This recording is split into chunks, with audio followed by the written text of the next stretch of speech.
Good morning all of you, this is Aruna Badgutiyar and आज हम start कर रहे हैं 5th चैप्टर जिसका नाम है जेनेटिक्स एंड इनहेरिटेंस। तो सबसे पहले मैं आपको बता देती हूँ कि जेनेटिक्स क्या होता है।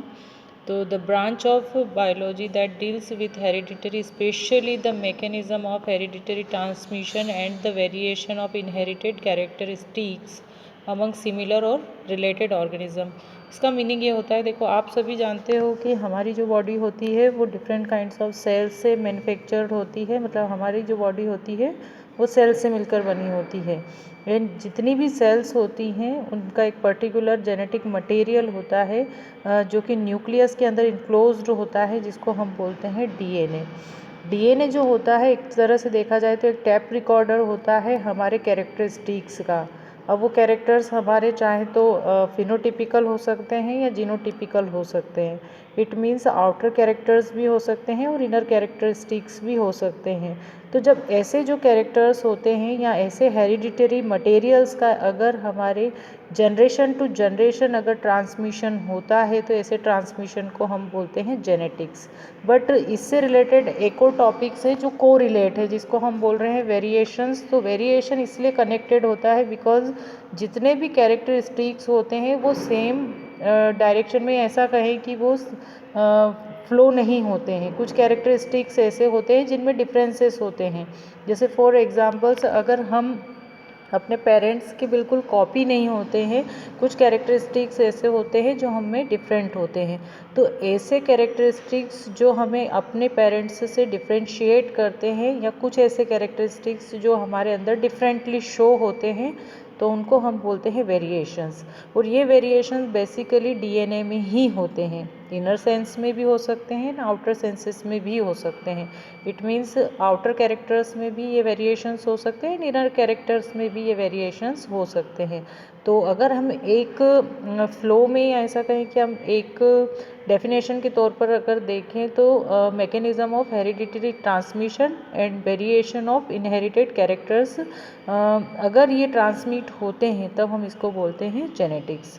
तो जेनेटिक्स एक ऐसी ब्रांच है जिसमें हम डील करते हैं जीन्स की, या फिर ऐसा कहें जीन्स के साथ हम डील करते हैं या हेरिडिटरी मटेरियल के साथ डील करते हैं या उनमें वेरिएशंस को देखते हैं। तो ये एक ब्रांच है साइंस की जिसमें हम जीन्स की स्टडी करते हैं बेसिकली, तो हम उसको बोलते हैं जेनेटिक्स।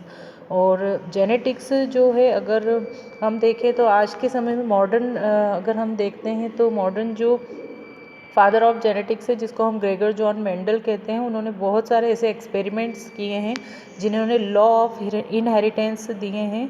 तो उन्होंने ये सिद्ध किया है कि हाँ, जो कैरेक्टरिस्टिक्स होते हैं उनका फ्लो जो होता है वो जीन के थ्रू ही होता है, और जीन्स के थ्रू ही ये जो कैरेक्टरिस्टिक्स होते हैं पेरेंट्स से जनरेशन टू जनरेशन फ्लो होते हैं, जिसको कि हम जेनेटिक्स में पढ़ते हैं।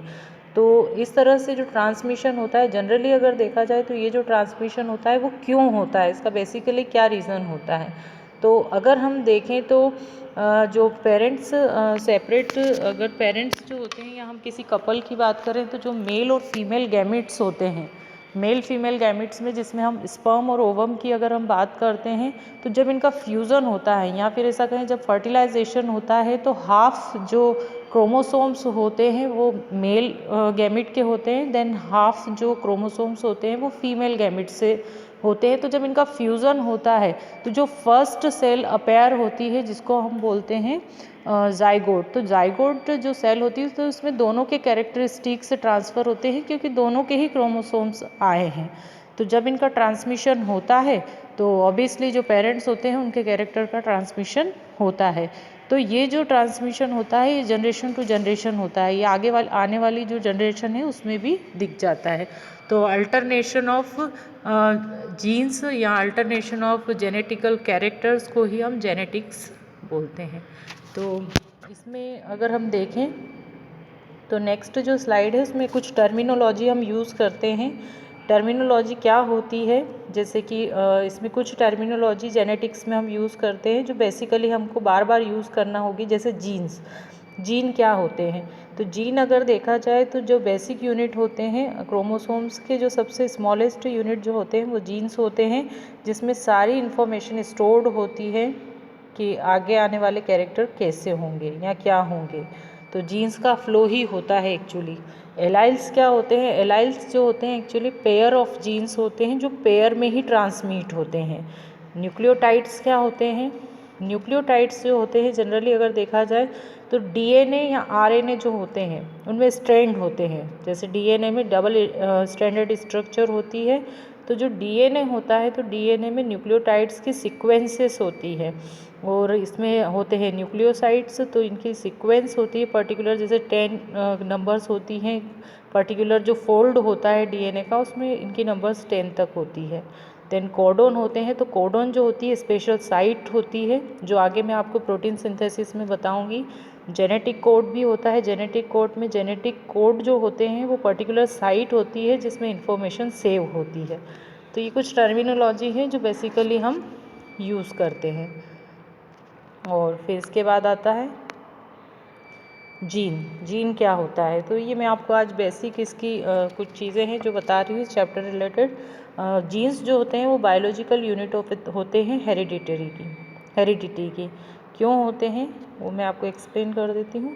जैसे कोई सेल है, सेल के अंदर जो सेंटर ऑफ सेल होता है वो होता है न्यूक्लियस। न्यूक्लियस के अंदर होते हैं, एक तरह से देखा जाए तो क्रोमोसोम्स होते हैं। जब डिवीज़न होता है तो उस समय ही एक प्रॉपरली अपेयर होते हैं।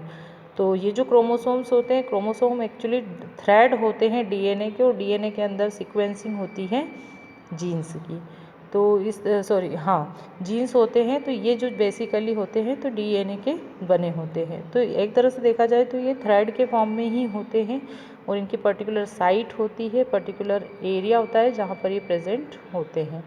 Then gene hold the information to build the maintain their cells and pass genetic traits to offspring. तो जीन का काम क्या होता है? इंफॉर्मेशन को बिल्ड करना, मतलब बनाना, मेंटेन करना और सेल से नेक्स्ट जनरेशन में ट्रांसमिट करना।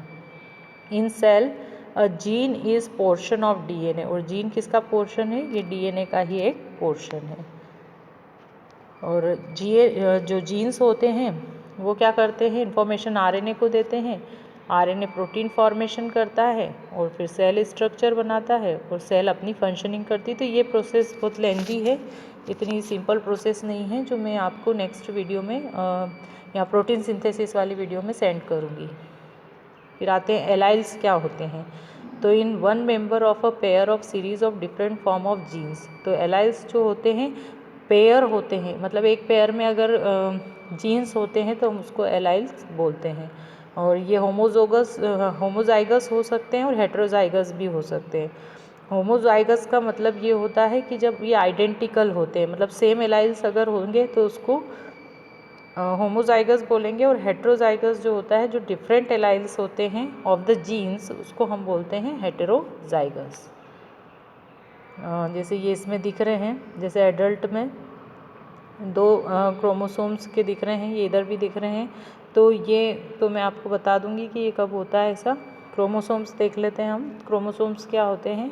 तो जो एक्चुअली क्रोमोसोम्स अगर हम देखते हैं तो क्रोमोसोम थ्रेड होता है डीएनए का, आरएनए का और प्रोटीन का। ये 3 चीज़ें से मिलकर जो होता है क्रोमोसोम्स बनते हैं। और जो क्रोमेटिड का मतलब ये होता है, जो क्रोमोसोम्स की ब्रांच होती है उसको हम क्रोमेटिड बोलते हैं। और सेंट्रोमियर का मतलब ये होता है जो क्रोमोसोम का मिडिल पार्ट होता है जहाँ पर इसकी ब्रांचेस आकर अटैच होती है, तो उसको हम बोलते हैं centromere.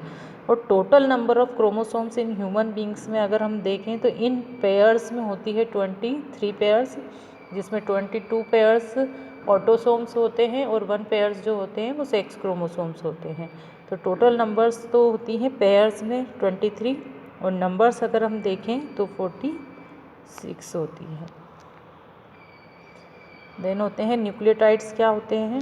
Group of molecules that when linked together form the building blocks of DNA and RNA composed of phosphate group, the base adenosine, cytosine, guanine and thymine and a pentose sugar. In a case of RNA में RNA thymine base is replaced by uracil।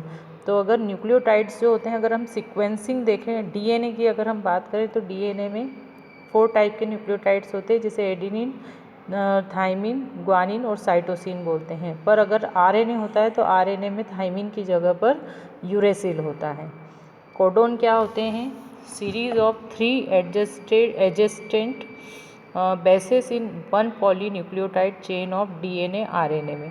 तो codon जो होते हैं एक particular site है, जैसे मैंने आपको बताया था। तो या तो ये किसी चीज़ को स्टार्ट करने के लिए हेल्पफुल होते हैं, और ये कहाँ होते हैं?